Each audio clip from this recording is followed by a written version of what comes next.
muri iki gihe hari kugaragara abantu badahuje, umwe akaba atemera undi. Ibyo rero ntabwo ari itorero, abo ni abantu baba bashaka kuvangira itorero. Wari uzi ko umukozi w'Imana burya abantu bagoye kuyobora n'abantu babiri. Abantu bagoye kuyobora, abantu bakuriye mu butayu, n'abantu bakirijwe mu buvumo, n'abantu bo mu vyumba. Abantu bagoye kuyobora kubera iki? Ushobora kuza umupagani ukaza mu cyumba mu masengesho, uwo munsi ugahita wuzuza ukabona impano z'Imana. Kandi gusenga ni inkingi ya gatanu. Hari izindi nkingi zibanza, gusenga sico kibanza. Uyu muntu rero nasenga, umuntu yuzura akabona impano z'Imana, agatangwa guhanura, agatanga kumva ijwi ry'Imana.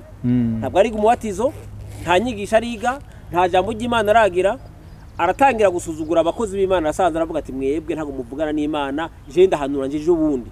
Kubera ko uyu muntu nta nubwo arezwe. Rero abantu bakeneye kwigishwa inyigisho zitari ibice, kuko abantu benshi bigishwa n'inyigisho zituzuye.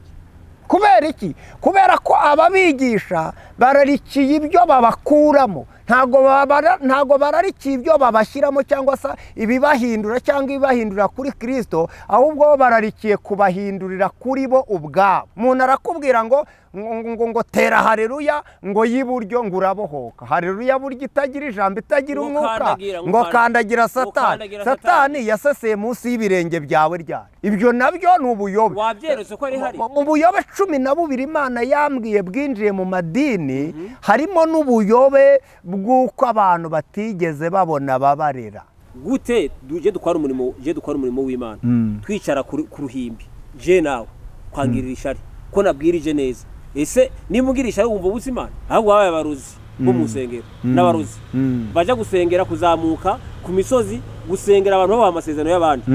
Umuntu azajya mu rusengero yicara imbere y'umupasiteri, ibere riri hanze riri gusuhuza abantu, yambaye ubusa, pasiteri arabibona, nta nubwo ashaka kumuganiriza ngo aze kumbwa atariko jya wambara wikwize, niko ijambo ry'Imana rivuga. Kandi bagomba no kubahugura, bagomba kwivuga no mu rusengero, no mu rusengero bivuga, bakambara neza. Noneho uyu muntu wambaye ubusa, icyambere yamaze gukora, yamaze kwamamaza Satani mu rusengero, ari gutera igitsitaza. Hari uza kuza kubona ibere rye, yaza kuribona noneho akagira irari. Nuko ngo uyu mpasiteri yakaba yigisha umuntu no kwambara, akamubwira ati jya wambara. Ntabwo abantu b'Imana bambara ngo. Wari umunsi umwe ngaha mu migina wahabereyeho ubukwe kuri ya hoteli. None barababwira bati rero abasekirite, barababwira ati rero abasekirite uyu munsi muze kuraba abantu batega hano, ntibahaze nkoye kuba ubukwe bw'abakirisitu. None haza umudiyakoni yari yambaye akamini, aje muri protokole. Abasekirite barababwira ati rero we ntabwo uri buzemo. Bateka je n'umudiyakoni bateka wambaye nk'indaya. Hari uko indaya zambara, hari uko n'abantu b'Imana bagomba kwambara. Ibyo ntibabivugaho. Impamvu batabivuga, bavuga ngo wakiza ngo nakindaya, wakama umutima. No, umva uko Paulo yabwiye Abatesalonika. Hari ibintu bitandatu Bosco bituma umuntu asenga ntasubize. Kandi asenga yiyiriza, aje mu butayu, yirwa mu rusengero akabati mu Gasata basenze, Nyarugenge uyu munsi basenze, ati hehe basenze za Remera, yirwa muri ibyo byumba aje gusenga ako ntasubize. Ku bintu bingahe bitandatu bituma umuntu nase icambere. Gusenga everyday, gusenga buri munsi. Nusenga uzanesha, nunanigwa gusenga uzaneshwa. Senga. Reka ngusuhuze inshuti ya gusenga everyday, nizere kumezana musanzwe muri kumwe nanje Manirakiza Edouard. Imana iba umugisha kubo guhitamo gusenga everyday, ni gusenga buri munsi. Nusenga uzanesha, bino no gusenga uzaneshwa. Abari mu Rwanda turabasuhuje, Imana iba umugisha mu inshuti zacu. Abari mu Burundi turasuhuje mu inshuti zacu, mu ntara zitandukanye z'u Burundi turasuhuje, Imana iba umugisha. Ikiganiro cyane ni gusenga everyday, ni gusenga buri munsi. Nusenga uzanesha, uri mu Burundi nusenga uzanesha, ndako no gusenga uzaneshwa. Abari mu biyaga bigari mwumva ikirundi n'ikinyarwanda ndetse n'ikinyabunenge, turabakiriye kuri cyane ya gusenga ibyo tubabwira ngo turabakunda, Imana ibaho umugisha. Abari mu Burayi turabasuhuje, Imana ibaho umugisha. Abari muri Aziya, Imana ibaho umugisha. Abari muri Amerika, Imana ibaho umugisha. Abari muri Australia, Imana ibaho umugisha. Kuri inshuti zacu zakadasohoka, nkuko mubona rero kuri kamera ya gusenga everyday n'umunsi turi kumwe n'umukozi w'Imana ndetse n'umuhanuzi Bosco. Uraho Bosco? Uraho cyane. Amakuru yawe? Turashima Imana. Wasuhuza abantu batuye isi ukabasuhuza? Turabashuje mu izina rya Yesu, izina rifite imbaraga, izina rivuga ubugingo, Imana ibarebe neza muri iki gihe no mu gihe cyanyu cyose. Imana ibishimire mu izina rya Yesu, amen. Rero umukozi w'Imana, mbere ko twinjira mu kiganiro nyizina, watangira usenga Imana nkuko cyane yacu two gusenga buri munsi. Mana ya Aburahamu, Mana ya Isaka, Enosa, Silivora, Sawiziboni, turagushimiye kuri Imana y'amahoro, uri Imana y'imbaraga nyinshi, uri Imana y'ubutware bwinshi, uri Imana y'ubushobozi bwinshi, uri Imana itaruha, uri Imana itananirwa, uri Imana itarwara, uri Imana idasaza, uri Imana yihagije, uri Imana ifite ubushobozi burenze ubw'abantu, ufite imbaraga zihagije zo gukiza. Mu izina rya Yesu turasenzera ngo ubane natwe muri iki kiganiro, nyamara si uyu munsi gusa muri iki kiganiro, ahubwo imyaka y'ubuzima bwacu uyibanemo natwe, kandi niko dusabiye n'umuntu wese udukurikiranye, kugira ngo Imana imwegere cyane, Imana imuganze cyane, Imana imukomeze cyane. Umuntu wese wumva iki kiganiro cyangwa uzumva iki kiganiro kizamuhembure, kizamufashe, kizagira aho kimukura n'aho kimugeza. Ubuntu bw'Imana bugaragare, niwe tugiye kwamamaza kugira ngo izina ryawe rihabwe icyubahiro. Niko wavuze ngo umuntu naguhamiriza imbere y'abantu, nawe uzamuhamiriza imbere ya Data n'imbere y'abamarayika. Reka rero ufashe akanwa kacu, ufashe ibitekerezo byacu, imitima yacu, kugira ngo ibivugwa byose bihimbaze Imana mu izina ry'Umwami Yesu Kristo, amen. Amen. Umukozi w'Imana, wasoma ijambo ry'Imana mbere y'uko turi butangire ikiganiro? Imana ishimwe cyane. Reka dusome ijambo ry'Imana tugiye kwifashisha muri iki kiganiro, kuko turi abantu bahamagawe n'Imana, kandi turi abantu bakorana n'Imana, turi abantu bakorera Imana, turi abantu Imana yahamagaye ngo twamamaze ishimwe ryayo, ariko bishingiye kandi ku ijambo ry'Imana. Mu butumwa bwiza bwanditswe na Matayo, ibice 16 duhereye ku murongo wa 14, haravuze ngo baramusubiza bati, bamwe bagira ngo uri Yohana umubatiza, abandi ngo uri Eliya, abandi ngo uri Yeremiya, cyangwa ngo uri umwe mu bahanuzi. Kuri 15 haravuze ngo arababaza ati, ariko mwebwe ubwanyu mugira ngo ndinde? Simoni Petero aramusubiza ati, uri Kristo umwana w'Imana ihoraho. Yesu aramusubiza ati, urahirwa Simoni wa Yona, kuko umubiri n'amaraso atari byo byabikuhishuriye, ahubwo ni Data wo mu ijuru. Nanjye ndakubwira nti, uri Petero, kandi nzubaka itorero ryanjye kuri urwo rutare, kandi amarembo y'ikuzimu ntazarishobora. Amena. Imana ishimwe. Ijambo ry'Imana rero ni ijambo rivuze ku itorero, ni ijambo rivuze ku rutare.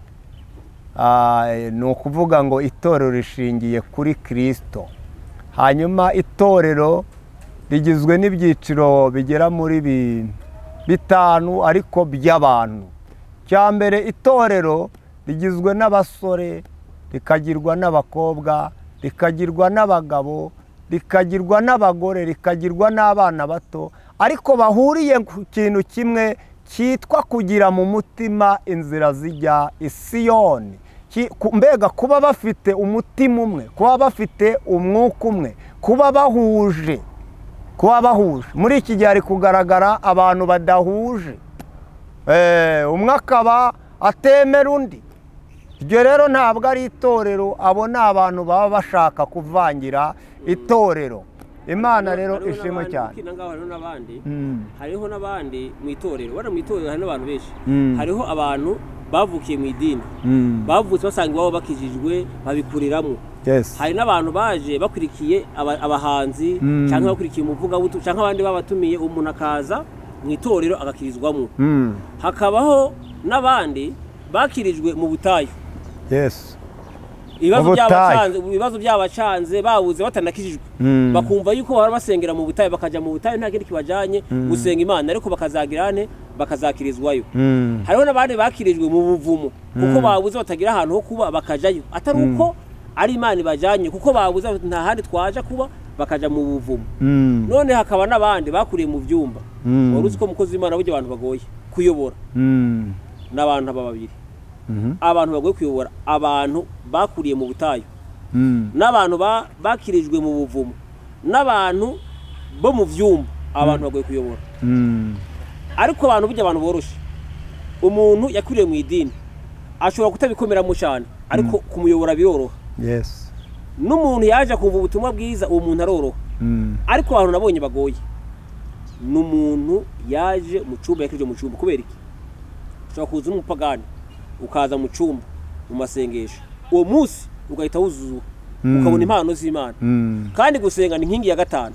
Hari izindi nkingi zibanza, gusenga sicyo kibanza. Ntabwo umuntu w'umupagani agomba guhera mu masengesho. Hari ibindi bibanziriza kugira ngo umuntu aje kuri iyo etape yo gusenga. Uyu muntu rero nasenga, uyu muntu yuzura akabona impano z'Imana, agatangwa guhanura, agatanga kumva ijwi ry'Imana. Ntabwo ari umubatizo, nta nyigisho ariga, nta jambo ry'Imana aragira, aratangira gusuzugura abakozi b'Imana. Asanze aravuga ati mwebwe ntabwo muvugana n'Imana, je ndahanura nje ubundi. Kubera ko uyu muntu nta nubwo arezwe. Wakomeza. Ya, nibyo koko nk'uko Edouard abivuze. Ubundi mu madini harimo abantu bagera muri batatu. Umuntu wa mbere harimo abantu buzuye umubiri batigeze bahinduka kandi bamaze igihe, ariko bo bakibesha ko bo bahindutse kubera ko baririmba, kubera ko babwiriza, kubera ko bahanura, ariko bakagera kandi ibyo ni impano. Ariko kuko batabonye abantu babarera, kuko batabonye abantu babakurikirana, kuko batabonye abantu babwira ati guhanura ni uguhanura, no gukizwa nako ni ugukizwa, hanyuma ugasanga buzuye umubiri. Bene abo bantu rero nibo bateza ibibazo cyane mu itorero ry'Imana, kuko bakorera mu mubiri, ntabwo bakorera mu mwuka. Undi muntu wa kabiri ubamo, habamo abantu buzuye imyuka yindi. Abo nabo ni abantu nabo bagoye cyane, bananiza itorero, bananiza abantu b'Imana, bananiza abavugabutumwa, bananiza umurimo w'Imana. Hanyuma icya gatatu harimo n'abuzuye umwuka. Bibiliya avuga mu Itangiriro 41 umurongo wa 37 aravuga ngo iyo nama inezeza Farawo n'abagaragu be bose. Farawo abaza abagaragu bati tuzakuraho umuntu umeze nk'uyu uri mu mwuka w'Imana. Ntabwo dukeneye abuzuye umubiri, nta nubwo dukeneye abuzuye imyuka, ahubwo dukeneye abantu buzuye umwuka w'Imana. Abo nibo wabwira bakumva, abo nibo bahuguri. Ku mwanditsi w'imigani 12 umurongo wa mbere yaravuze ngo ukunda guhugurwa abakunda ubwenge, ngo ariko wanga guhanwa basa n'inka. Rero Edouard, abantu buzuye umubiri ntibahugurika, ntago bahugurika, kuko we iby'Imana ashaka kubijyana mu mubiri, kandi iby'Imana ntibiba mu mubiri, iby'Imana biba mu mwuka. Niyo mpamvu Pawulo yabwiye Timoteyo mu rwandiko rwa 2 ibice 2 umurongo wa 4 yaramubwiye ngo nta wakwishyira mu by'ubu bugingo ngo abakinejeje uwamwandikiye ubusirikare. Ngo iyo umuntu arushanwa mu bikino ntabwo ajya ahabwa ikamba, keretse iyo arushanijwe uko bitegetswe. Abarushanwa uko bitegetswe ntabwo ari abuzuye umubiri, nta nubwo ari abuzuye imyuka, ahubwo ni abuzuye umwuka w'Imana udushoboza. Rero abantu bakeneye kwigishwa inyigisho zitari ibice, kuko abantu benshi bigishwa n'inyigisho zituzuye. Kubera iki? Kubera ko ababigisha bararikiye ibyo babakuramo, ntago bararikiye ibyo babashyiramo cyangwa se ibibahindura cyangwa ibibahindura kuri Kristo, ahubwo bararikiye kubahindurira kuri bo ubwabo. Ntabwo rero dukeneye, ntabwo Yesu aduhamagarira kugira ngo abantu tubahindurire ku bandi, ahubwo aduhamagara kubahindurira kuri Kristo. Biri muri Matayo. Uzi impamvu Bosco ukiri ngaho, uzi impamvu amatora afite ikibazo, nuko yaba n'abayobozi bafite inshingano zo kuyobora umukumbi n'abantu batarezwe, n'abantu batatojwe. Uwabaza umuntu watojwe nande, wigishijwe nande, icyo ni kimwe ariko shyiramo ijambo rivuga ngo si bose ntabwo ari bose ntabwo ari bose kuko haracyariho ibihumbi 7 bitarapfukamira Bayali haracyari abantu bafite mu mitima inzira z'igisiyoni haracyari abayobozi bari muri network babana n'Imana oya kuba muri network ni kimwe kuba network ni kimwe ariko buriya kuba muri network ni kimwe kuko benshi barahari bavugishwa n'Imana bumva n'ijwi ry'Imana kandi bavuga n'ibintu bikaba ariko batagira ijambo rero mbe Yesu nyene yavuze ijambo rikomeye yigeze aba ngo umuntu yumva ijambo ryanje akarikomeza mu zindi bava ngo wumva ijambo akarikora asa n'umuntu yubatse inzu yo karigenderamo kasa naryo iyo wubatse ku buhanuzi bwonyene nta jambo wowe ukiye ku musenyi kuko umuyaga nuzi nuwa n'ibibazo bya bintu wari utegereje nibitinda gusohora urabivamo kuko ntabwo wubatse ku ijambo ariko abantu bubatse ku ijambo no muri covid ihitanye abantu benshi bari bubatse ku buhanuzi ariko abantu bari bubatse ku ijambo nubwo umuyaga waje jambo ni Kristo rero turavuga yuko ikibazo abayobozi benshi bafite bamwe bafite inshingano bafite n'amadini bayoboye muri iyi minsi kandi bafite n'abayoboke ntabwo barezwe ntabwo kuregwa ari bya bintu byo mu rugo kuregwa mu ijambo nyuma yo kubona impano y'Imana warezwe nande umuhamagaro wawe warezwe nande umuhamagaro waregwa ntabwo uvuga ngo umuntu wumvise yuko nk'urugero umuntu wumvise ko yuzuye umwuka wera abonye impano y'Imana none nyuma yo kubona impano y'Imana kuko impano z'Imana ni nyinshi ziri muri Bibiliya impano z'Imana ziri muri Bibiliya zigera kuri 25 ariko impano z'umwuka wera ni 9 muri izi impano 9 zihari impano bemera ni imwe gusa niyo bemera gusa bemera impano imwe canke ebyiri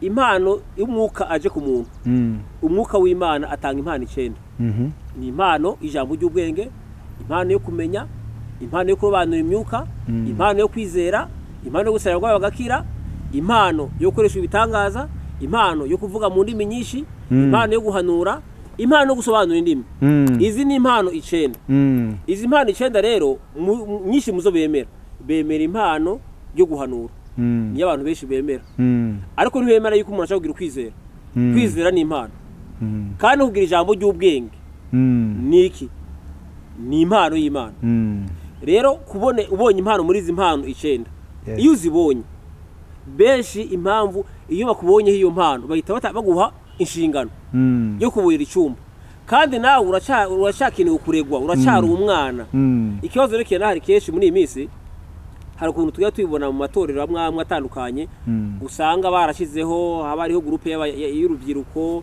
abagabo abagore basenga buri munsi umwe afite ugasanga urubyiruko rurirera urubyiruko rurira ngitorero ryejo itorero ry'urubyiruko rwonyene rwiyobora rukibwiriza rugatumira n'umuntu bashaka nta muyobozi uhagarariye nimba ari pasiteri nimba ari umushumba yagomba kuba muri ayo materaniro y'urubyiruko yagomba kuba muri ayo materaniro y'abagabo n'abagabo n'abagabo bakuze bagomba kuba bafite umukozi w'Imana ukuze wo muri iryo torero agomba kuba bari kumwe nimba ari n'abadamu hagomba hari umushumba ahari abafasha ariko bashyizeho ibyo bintu ngo biborohere babona abantu bamenye nyine bayobo ariko abantu uru rubyiruko ruhari rutarimwo rubona ijambo ry'Imana rutarimo ruraregwa n'abantu bakuze barimo barirera itorero ryo rifite ikibazo gikomeye kuko barimo barirera nko tuvuga rero ko kutaregwa ni ikibazo gikomeye impano iraregwa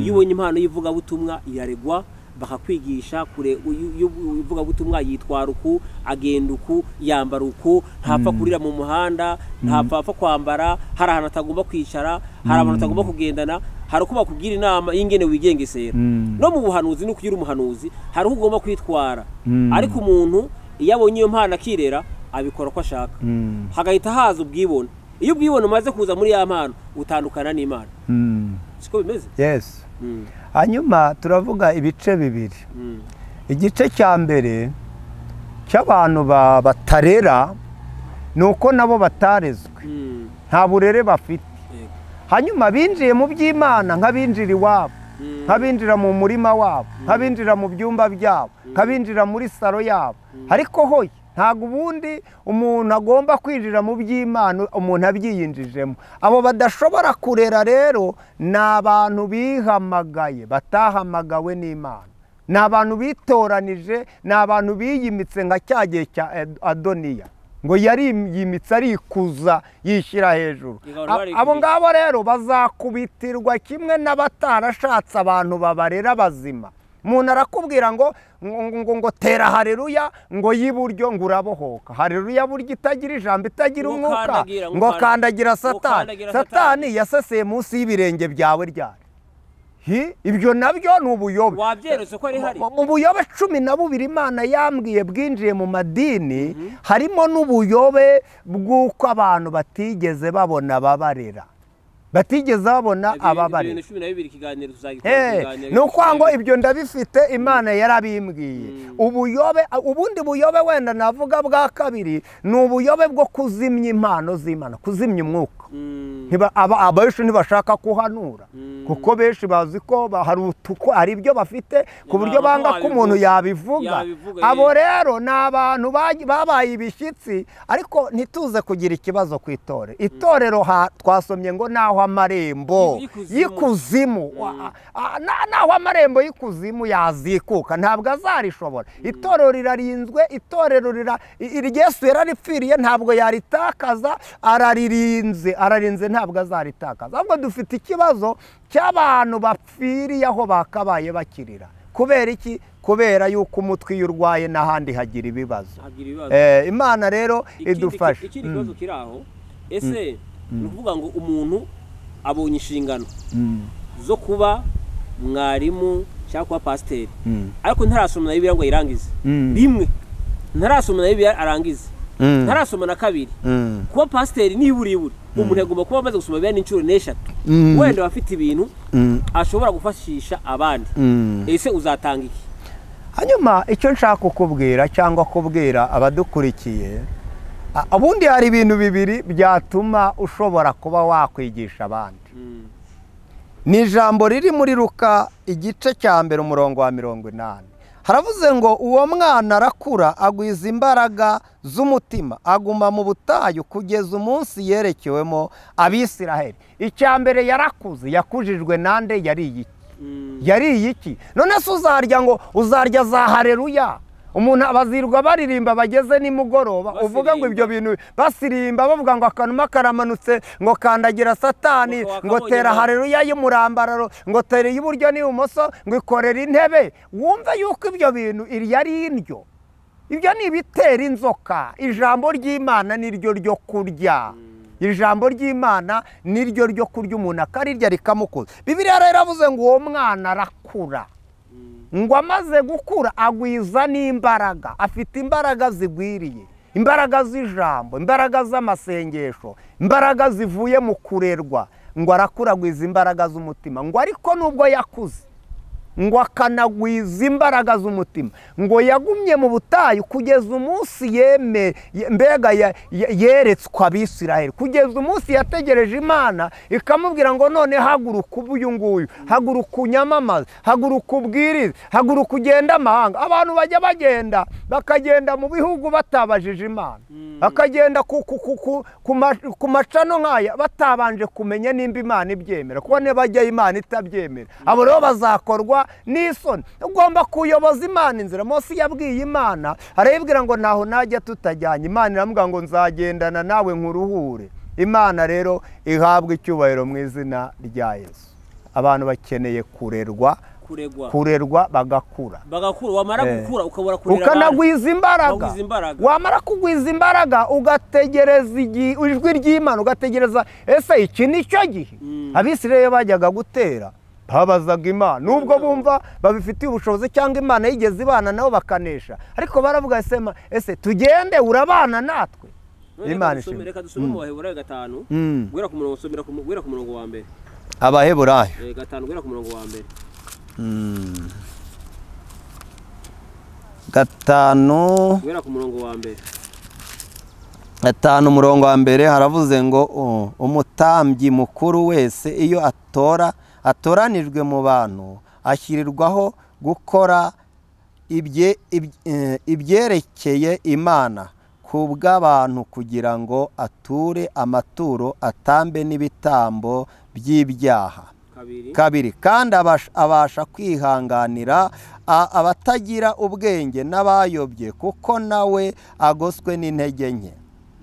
Ndetse nicyo gituma akwiriye no kwitambira ibye byaha kuko abitambira abandi. Nta wiha icyo cyubahiro ahubwo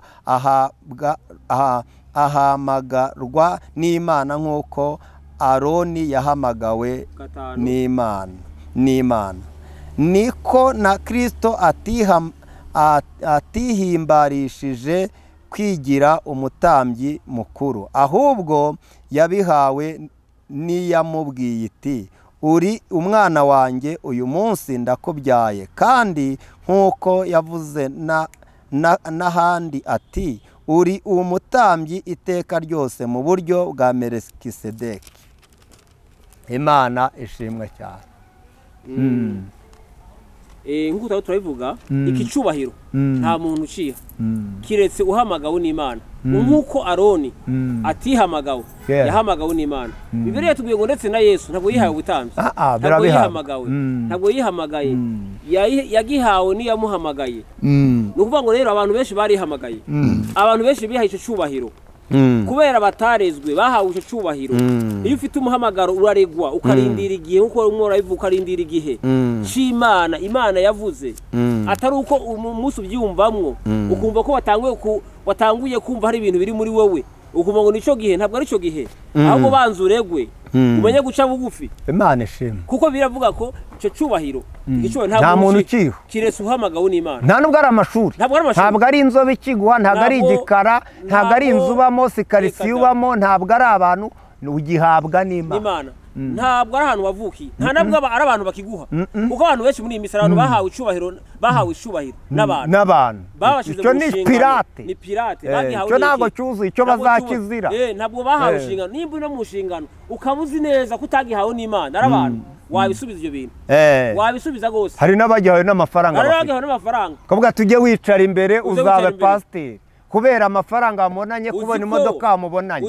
Ibyo byose ni ubuyobe. Uzi ko umuntu aza afite amafaranga mu itorero ari n'umupagani adakijijwe afite ingeso mbi bakamugira umudiyakoni, hari n'igihe aba ari n'umupfumu, none bagahita bamushyira no muri korale. Pawulo urumva ko yaravuze ngo twe ntitureba ku biboneka. Abantu bari kure bafite amaso areba ibiboneka, ariko abantu bakeneye amaso areba ibitaboneka. Ngo twe ntitureba ku biboneka, ngo kwiboneka n'iby'akanya gato, ariko ibitaboneka n'iby'iteka ryose. Ndagira ngo nsome rino jambo dukomeze twumve uyu muhamagaro ukomeze. Mu Baroma, mu gitabo cy'Abaroma 8 umurongo wa 29 haravuga ngo kuko abo yamenye kera yabatoranije kera gushushanywa n'ishusho y'umwana wayo kugira ngo abe imfura muri bene se beje. Abo yatoranije kera yarabahamagaye, kandi abo yahamagaye yarabatsindishije, n'abo yatsindishije yabahaye ubwiza. Imana ishimwe cyane. Icyakora cyo ubu bwiza dushorejeho ntabwo ari ubwiza bw'inyuma, ni ubwiza bw'imbere, ntabwo burerekanwa, ariko Bibiliya avuga ngo Yesu niyerekanwa tuzasa nawe kuko tuzamureba uko ari. Abantu benshi rero barabivanze, barabyangije, batukishije Imana kubera yuko bagiye bihamagara. Noneho hari n'abahamagawe n'inda zabo kubera ibyo bararikiye, umuntu akavuga ngo jyewe ngo ninshinga ngo itorero, ngo ninshinga itorero ngo nzakira. Abantu baribeshya cyane. Ntabwo kugira idini ari byo bikiza. Imana yaguhuza n'umuntu mu nzira ugakira. Ariko gukira nyagukira ni ugukizwa. Gukira nyagukira ni ukuyoborwa n'umwuka. Gukira nyagukira ni uguba mu by'Imana ishaka kubamo, ukazibukira iby'Imana idashaka ko ubamo. Nese ubu tuvuge ko abantu bose mu isi bakize ariko bashinze insengero. Hoya ibyo ngibyo ni ukureba ku bigaragara. Abantu nibaguke mu bitekerezo, bayoboza Imana inzira, bamenye icyo gukora, bamenye icyo Imana ishaka. Mwanditsi w'Abaroma 8:14 yaravuze ngo abayoborwa n'umwuka w'Imana nibo bana b'Imana. Noneho Pawulo yigeze aravuga ngo Imana yabo ninda, ngo bameze nk'ibicu bitagira amazi. ngo abwira ati Tito 1:15 yaravuze ngo byose bibonereye ababoneye ariko nta kibonereye abandi batizera ngo ahubwo bononekaye ubwenge ngo bononekara n'imitima ngo nabo kandi bavuga ko bazi Imana ariko imirimo bakora irabihakana ngo abo nabo kwanga urunuka ngo no ku mirimo myiza ntacyo bamaze.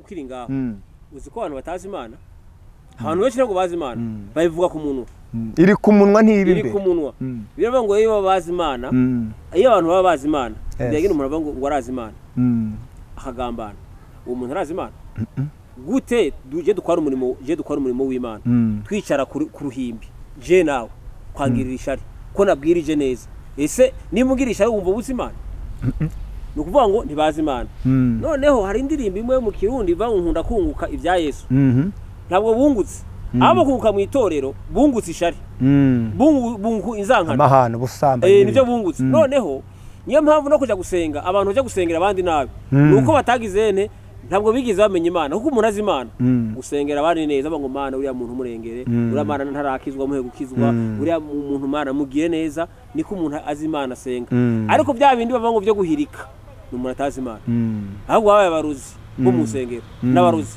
baje gusengera kuzamuka ku misozi gusengera abantu babaha amasezerano y'abandi abo n'abantu bagize n'abantu batazi Imana ikindi n'abantu batarezwe bimwe nakubwira gutaregwa kumva ngene umuntu avuga ati bigisha ati amasengesho arahindura ati usenze ibintu Imana ihindura ibintu ahagendera muri ico kintu akaja gusenga ngo abohe ibintu atarahinduka asenga n'ibyaha isengesho ry'umunyabyaha ni ikizira ubundi kuja gusenga uko ubundi bubabaze k'umunyabyaha ntabwo yarezwe ntiyamenye uko basenga ntabwo yigishijwe Yesu yabwiye umusamariya mu butumwa bwa Yohana 4 aramubwira kuri 20 uhereye hejuru ya 23 yaramubwiye ngo mwebweho musenga ibyo mutazi harimo abantu basenga ibyo batazi bagatura ariko batazi n'ibyo nuko batura batazi byose nta kintu ngo mwe musenga ibyo mutazi ngo ariko twe dusenga ibyo tuzi aravuga ngo igihe kiraje kirasohoye ubwo abasenga data bakwiriye kumusengera mu mwuka bakamusengera no mu kuri Imana ni umwuka umuntu yigeze ambaza ngo gusengera mu mwuka ni gute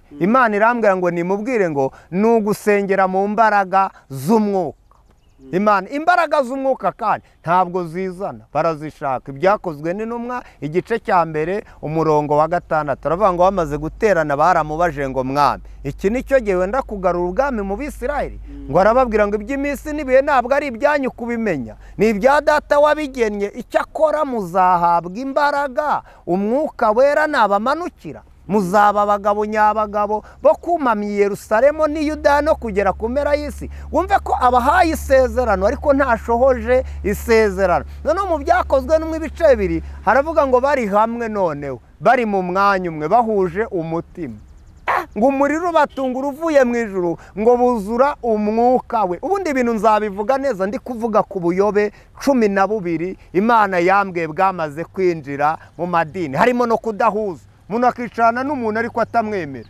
iyo Mana mukorera ni Imana nyabara iyo ntabwo ari Imana ntabwo bazi abantu bazi Imana mbere yuko umenya Imana ugomba kubanza kumenya mbere yuko ukunda Imana ugomba kwanza gukunda umuntu none se uranga umuntu Genja mbwira abantu nkabwira ngo abo mwasibye muri telefone mubasibure kuko uwo nguwo usiba hari igihe afite umugisha wawe kuko n'uyu munsi umuntu ashobora kuba afite intege nke ejo akagira imbaraga uyu munsi umuntu ashobora kuba ari mubi ejo akaba mwiza niyo mpamvu mu mategeko akomeye Yesu atanga yaravuze ngo dukundane n'abasi bacu dukundane ubundi hari impano 3 zikomeye nubwo n'izindi zikomeye ariko navuga 3 impano ya mbere ikomeye ni impano y'ubugingo buhoranye na 3 kuko ibihembo ibyaha ari urupfu ariko impano y'Imana ni ubugingo buhoraho bubonerwa muri Kristo impano ya kabiri ikomeye ni impano y'urukundo nimba korari idahuje iraririmba ibi babanje bagakizwa babanje bagahinduka korari iraririmba nimba abapasiteri badahuje babanje bagakizwa bagahinduka ko Imana ishaka ari uko abantu bakundana hanyuma impano ya 3 ikomeye ni impano y'ubuhanuzi ariko iyo nayo muri iki gihe nayo kugira ngo ikoreshwe ni ikibazo mbega hari gukora impano nkeya mbega ingingo zabaye nkeya umuntu yishimiye ko yagira ukuguru kumwe aho kugira ngo agire amaguru ariko mu itorero hagomba gukorera impano zose zigahabwa umwanya zigakora, ariko ngo zigakora nanone mu buryo bwiza, kuko hari n'abazigira bakazikoresha mu buryo bubi bitewe na cya kibazo cyo kutarerwa bijya bituma umuntu ahanura akaba yahanura no mu gihe kitari cyo guhanura, akaba yashaka kubwiririza ahantu akahabwiriza no mu gihe kitari icyabyo, ariko akanahanura mu gihe atari cyo guhanura, agahanura no mu gihe kitari cyo guhanura. Hanyuma hari naho bavugira mu migani we akahavuga adashyize mu migani, hari naho noneho bavuga yeruye we agashyira mu migani. Ibyo ari byo uzumva umuntu abwiriza akabwiriza ijambo Imana yarabimbwiye, akumva abwire ngo nimukiranuke, ngo abazakiranuka bazajya, ntavuga izina ry'uko bakiranuka. None se umuntu arambaye ubusa, reka ibi nabyo mbivuga, nubwo bitishimirwa na benshi, ariko ubundi na Yesu hari abamuteraga amabuye, umuntu azajya mu rusengero yicara imbere y'umupasiteri, ibere riri hanze riri gusuhuza abantu, yambaye ubusa, pasiteri arabibona, nta nubwo ashaka kumuganiriza ngo aze kumbwira ariko jya wambara wikwize, niko ijambo ry'Imana rivuga. Kandi bagomba no kubahugura, bagomba kwivuga no mu rusengero, bivuga bakambara neza. Noneho uyu muntu wambaye ubusa, icya mbere yamaze gukora, yamaze kwamamaza Satani mu rusengero, ari gutera igitsitaza. Hari uza kuza kubona ibere rye, yaza kuribona noneho akagira irari, ubwo urumva atabaye umukozi wa Satani. Noneho Bibiliya ikavuga rero ngo uzi gukora neza ntabikore mu mibera icyaha. Ni uko ngo uyu mupasiteri yakaba yigisha umuntu no kwambara, akamubwira ati jya wambara. Ntabwo abantu b'Imana bambara gutya, hari uko abantu b'Imana bambara, hari uko abantu b'Imana bambara n'inyogosho. Wari umunsi umwe ngaha mu Migina ngo habereyeho ubukwe kuri ya hoteli, none barababwira bati rero abasekirite, barababwira ati rero abasekirite uyu munsi muze kuraba abantu batega hano, ntibahaze bagiye kuba ubukwe bw'abakirisitu. None haza umudiyakoni yari yambaye akamini, aje muri protokole, abasirikare baramubwira ati rero we ntabwo uri buzemo, bateka je n'umudiyakoni bateka wambaye nk'indaya.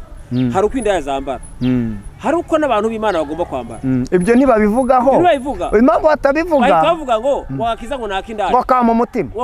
No, umva uko Pawulo yabwiye Abatesalonika 5:22 na 23 na 24, yaravuze ngo mwirinde igisa n'ikibi cyose. Kuri 23 aravuga ngo umwuka wanyu, umubiri wanyu, ubugingo bwanyu birarindwe bitazabaho umugayo ubwo Yesu azaza.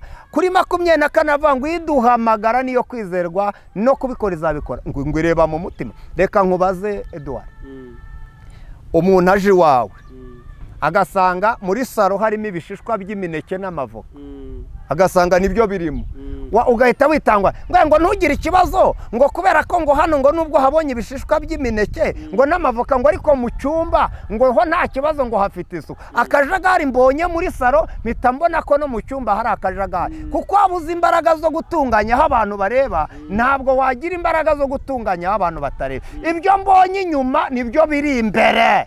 Nimba wambara nk'indaya nyine uri indaya.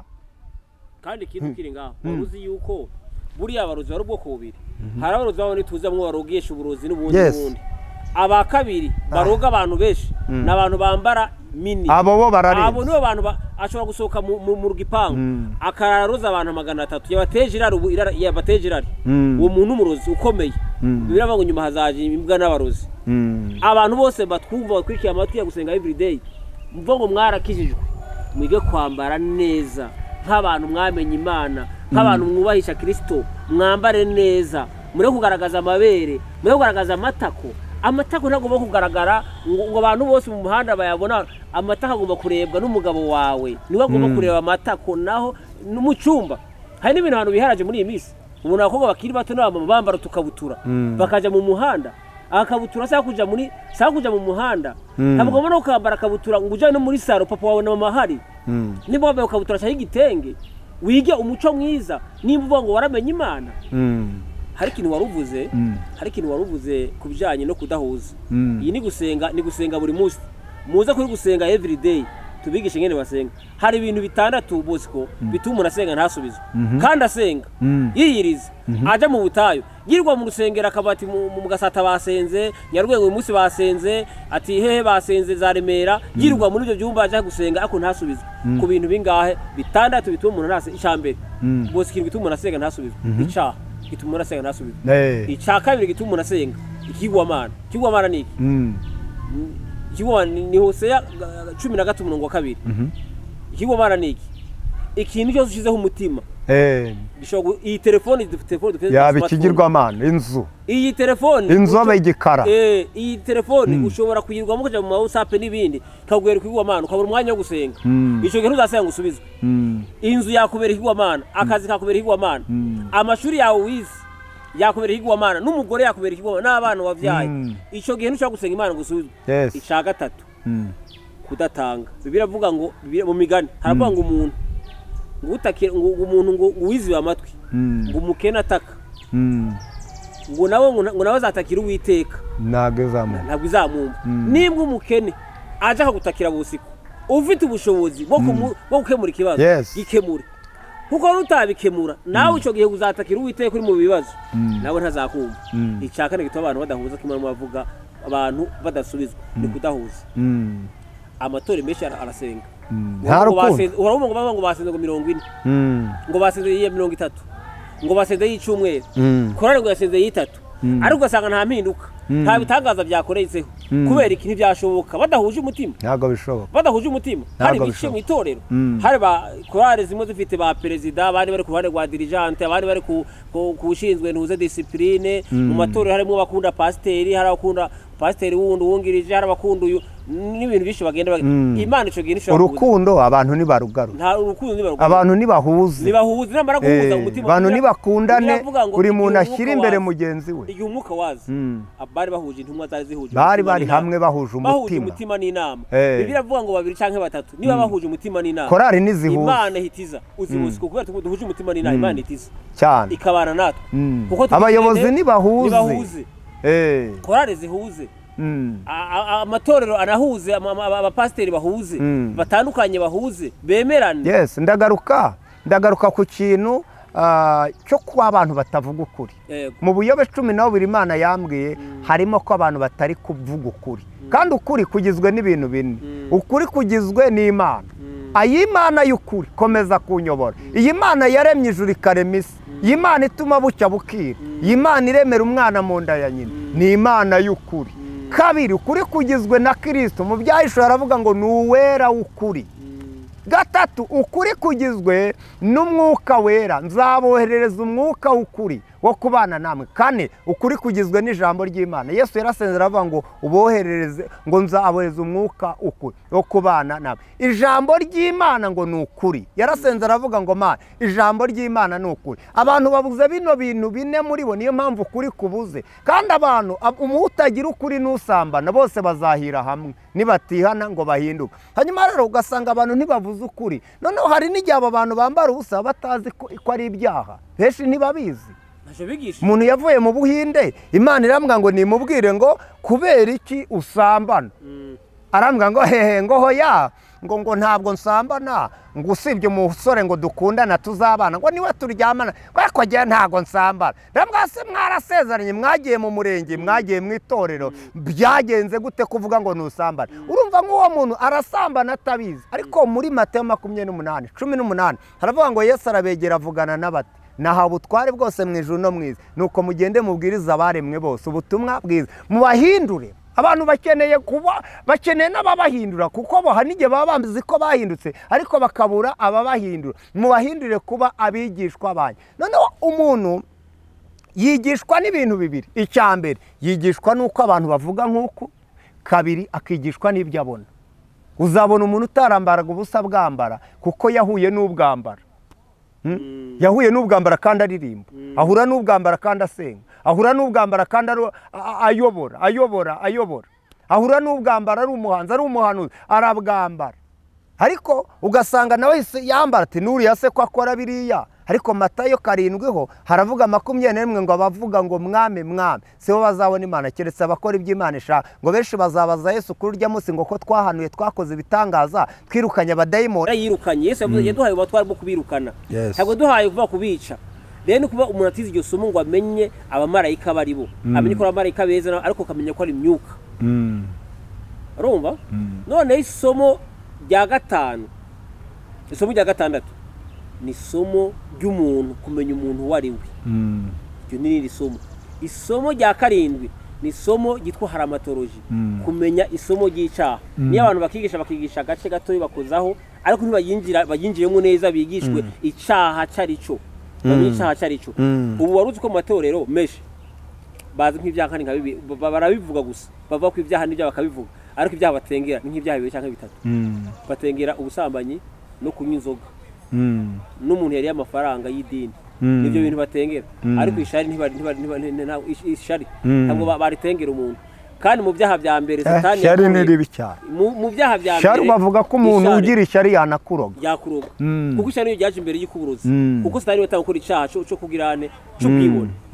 Rero iri somo rero ryitwa haramatoloji y'icyaha, abantu ntabwo bagirije. Iri rya gatatu ni soterioloji, agakiza. Abantu bakigishwa agakiza niki, bakamenya agakiza. Isomo rya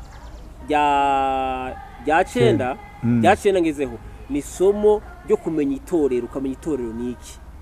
Abantu bagomba kwigishwa bakamenya itorero icyo arico. Isomo rya 10 ni isomo ryo kumenya ibihe bya nyuma. Rero izi nyigisho shingiro, izi bita dogitrine, Sarabisi irahari. Wifuje izi nyigisho za dogitrine, watwandikira kuri iyi nimero tuza kubaha ya WhatsApp, kugira ngo wifuze Sarabisi zo kumenya izi nyigisho shingiro wazibona. Kandi izi nyigisho zino kuri gusenga everyday, zino kuri gusenga everyday, n'izisigaye abasigaye mu dogitrine nk'ebi cyangwa 3, ariko izi dogitrine zose zirahari. So ni byiza kwiga kuko Zaburi 32 umurongo w'8 hari ijambo rivuga ngo nzakwigisha kandi nkugira inama, nzakwereka inzira unyuramo, kandi ijisho ryanjye rizakuguma.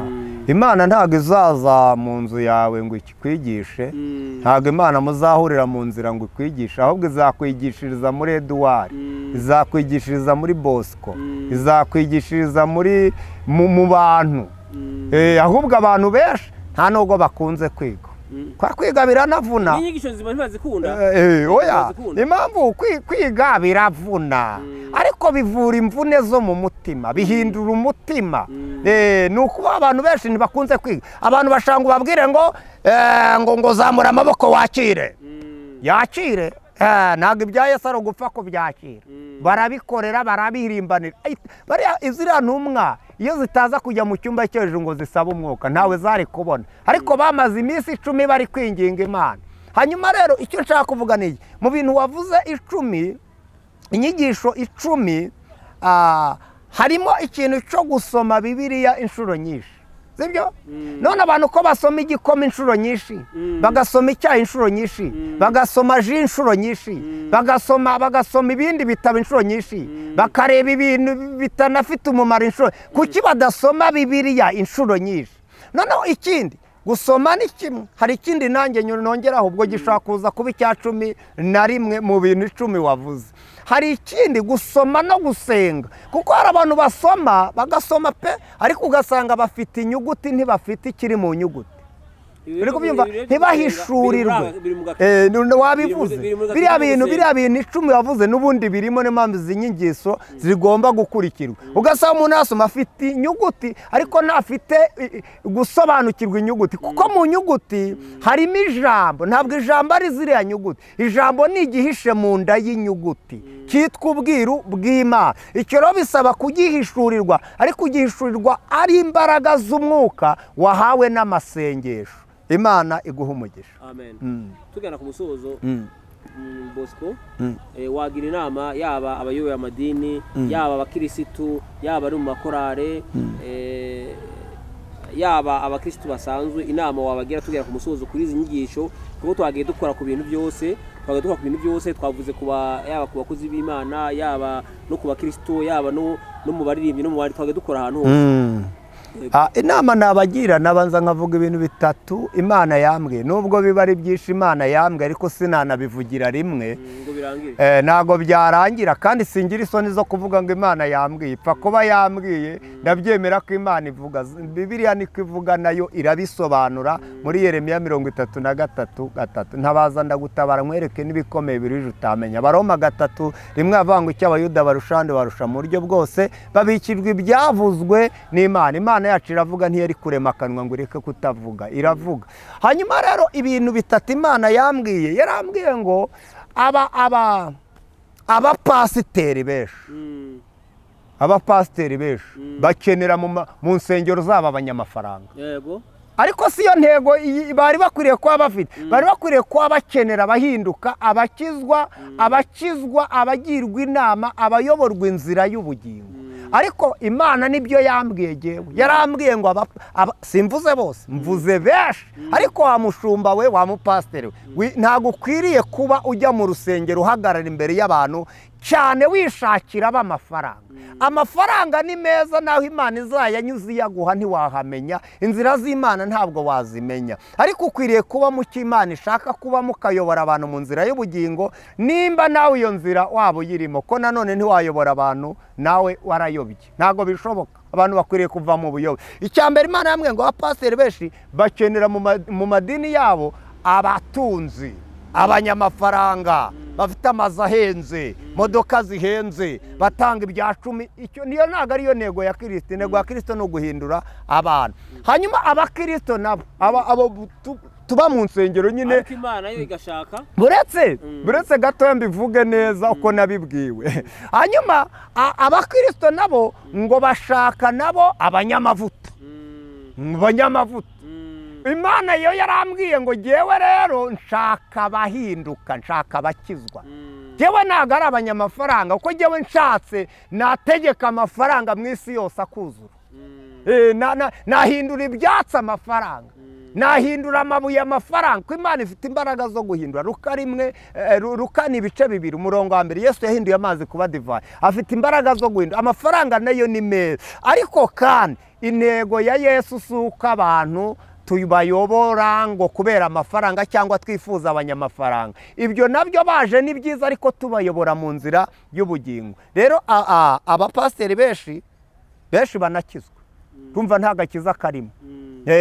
Yabona ufite amafaranga ejo ukaba umudiyakoni, ukaba umudiyakoni utarakijwe, utarahindutse, utazi gusenga, nta mwuka wera ugira. Ejo rero akazaguha kuyobora abantu kandi nawe utarigeze uyoborwa, utarigeze urerwa. Abantu rero nibabanze bamenye icyo Imana ishaka, bemere kuyoborwa n'Imana, bemere kuyoborwa n'ijambo ry'Imana, barigenderemo base naryo. Niko Bibiliya ivuga. Matayo 7 haravuga ngo umurongo wa 24 ngo hahirwa umuntu umva ijambo yamara kuryumva akarikomeza, azaba nk'umunyabwenge wubatse inzu ye ku rutare. Abantu bemere kuyoborwa n'umwuka, bayoborwe n'ijambo ry'Imana, ntibayoborwe n'ibitekerezo byabo cyangwa ibyo bareba. Niyo nama nabagira. Imana ibaho umugisha. Yakoze, Imana iguha umugisha. Tutaje gusenga rero tukaba tubashimiye ikiganiro. Nawe utaha Bosco wasoza usenga Imana. Mana tugushimiye, ndagushimiye. Umbwiye ko hari abantu bohoye kubw'iki kiganiro, hari abantu menyesheje ukuri kubw'iki kiganiro, ku ijambo ryawe ntirimanukira ubusa. Turagushimiye ko ubohoye abasore, abakobwa, abagabo, abagore bakurikiranye kino kiganiro, bakaba bakijijwe nacyo, kuko mu ijambo ryawe harimo imbaraga nyinshi. Umuntu wese ahabwa umugisha, uzacyumva, uzagikurikira, n'uzakiganirirwa ataragikurikiranye ariko akaganirizwa ibyo yumvise nawe yaganirijwe, bahabwa umugisha n'Imana. Imbaraga z'Imana zibegere, urushaho kubasobanurira cyane kurenza uko twebwe twanabasobanurira. Ubuntu bw'Imana bubayobore mu kuri kose, twese dufashwe n'umwuka w'Imana mu izina ry'Umwami Yesu. Amen. Imana ibaho umugisha. Amen. Ikiganiro nawe utaha tubasaba izi nyigisho kuzigeza ku nshuti zanyu, mukoreshe mukore komenti, kandi nimba ari ubwa mbere ugeze kuri gusenga everyday tugusaba gukanda subscribe. Shalom, shalom, shalom. Amen. Gusenga everyday, gusenga buri munsi. Nusenga uzanesha, nunanigwa gusenga uzaneshwa. Senga.